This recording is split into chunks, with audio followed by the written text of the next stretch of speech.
എത്ര മൂടിവെച്ചാലും സത്യമൊരിക്കൽ പുറത്തുവരുമെന്ന് പറയുന്നത് സത്യം തന്നെയാണ്.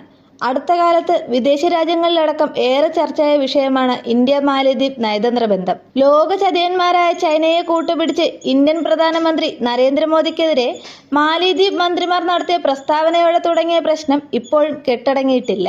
ഏതാവശ്യത്തിനും നിമിഷങ്ങൾക്കകം ഓടിയെത്തുന്ന ഇന്ത്യയെയാണ് ചൈനയുടെ കൂട്ടുപിടിച്ച് ഒറ്റ നിമിഷം കൊണ്ട് പുതിയ പ്രസിഡന്റ് മുഹമ്മദ് മൊയ്സു തള്ളിപ്പറഞ്ഞത്.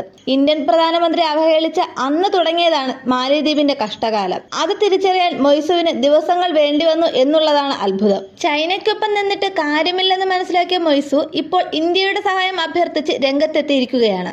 മാലദ്വീപിന്റെ അടുത്ത സഖ്യകക്ഷിയായി ഇന്ത്യ തുടരണമെന്നാണ് മൊയ്സുവിന്റെ പുതിയ വെളിപാട്. മാലദ്വീപിന് ഇന്ത്യ കടാശ്വാസം നൽകണമെന്ന് മുഹമ്മദ് മൊയ്സു ആവശ്യപ്പെടുകയും ചെയ്തു. മാലദ്വീപിന് സഹായം നൽകുന്നതിൽ ഇന്ത്യയുടെ പങ്ക് നിർണായകമാണ്. ഇന്ത്യ വലിയ പദ്ധതികൾ മാലദ്വീപിൽ നടപ്പിലാക്കിയിട്ടുണ്ടെന്നും മൊയ്സു പറഞ്ഞു. ഒരു ഓൺലൈൻ മാധ്യമത്തിന് നൽകിയ അഭിമുഖത്തിലാണ് അദ്ദേഹം ഇങ്ങനെ പറഞ്ഞത്. മാലദ്വീപ് ഏകദേശം 400.9 ദശലക്ഷം US$ ഇന്ത്യക്ക് നൽകാനുള്ളത്.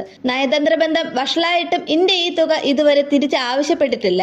മറിച്ച് ചൈന കടം കൊടുത്ത തുക എത്രയും വേഗം മടക്കി നൽകിയില്ലെങ്കിൽ മാലദ്വീപിന്റെ 2 ദ്വീപ് പിടിച്ചെടുക്കുമെന്നാണ് ചൈനയുടെ മുന്നറിയിപ്പ്. ഇതിലൂടെയാണ് മൊയ്സു ഇന്ത്യയുടെ മഹത്വം തിരിച്ചറിഞ്ഞതെന്നാണ് പറയുന്നത്. മെയ് 10-നകം ഇന്ത്യൻ സൈനികരെ രാജ്യത്ത് നിന്നും പിൻവലിക്കണമെന്നാണ് നേരത്തെ മുഹമ്മദ് മൊയ്സു ആവശ്യപ്പെട്ടിരുന്നത്. തുടർന്ന് ഇന്ത്യൻ സൈനികരെ പിൻവലിക്കൽ നടപടികൾ തുടങ്ങിയിട്ടുമുണ്ട്.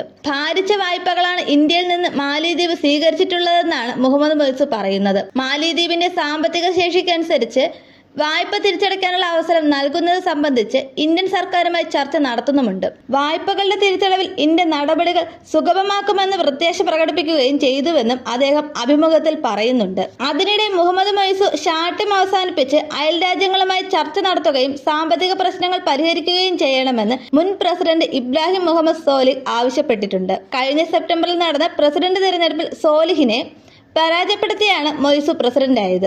മാലിയിൽ നടന്ന തിരഞ്ഞെടുപ്പ് പ്രചാരണ യോഗത്തിലാണ് നിലവിലെ പ്രസിഡന്റിന് മുൻ പ്രസിഡന്റ് ഉപദേശം നൽകിയത്. സർക്കാർ പൊതുജനങ്ങളെ കബളിപ്പിക്കുകയാണെന്നും MDP സർക്കാർ ആരംഭിച്ച പദ്ധതികൾ പുനരാരംഭിക്കുക മാത്രമാണെന്നും മുൻ പ്രസിഡന്റ് പറഞ്ഞു.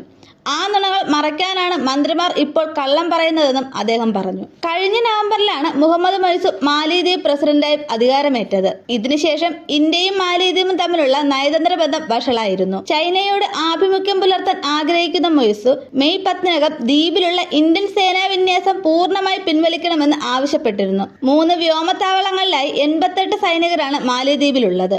എയർ ആംബുലൻസ് ഉൾപ്പെടെയുള്ള വൈദ്യസഹായങ്ങൾ ഇന്ത്യയാണ് നൽകുന്നത്. ഇതിനായി 2 ഹെലികോപ്റ്ററുകളും ഡോർണിയർ എയർക്രാഫ്റ്റും ഏർപ്പെടുത്തിയിരുന്നു.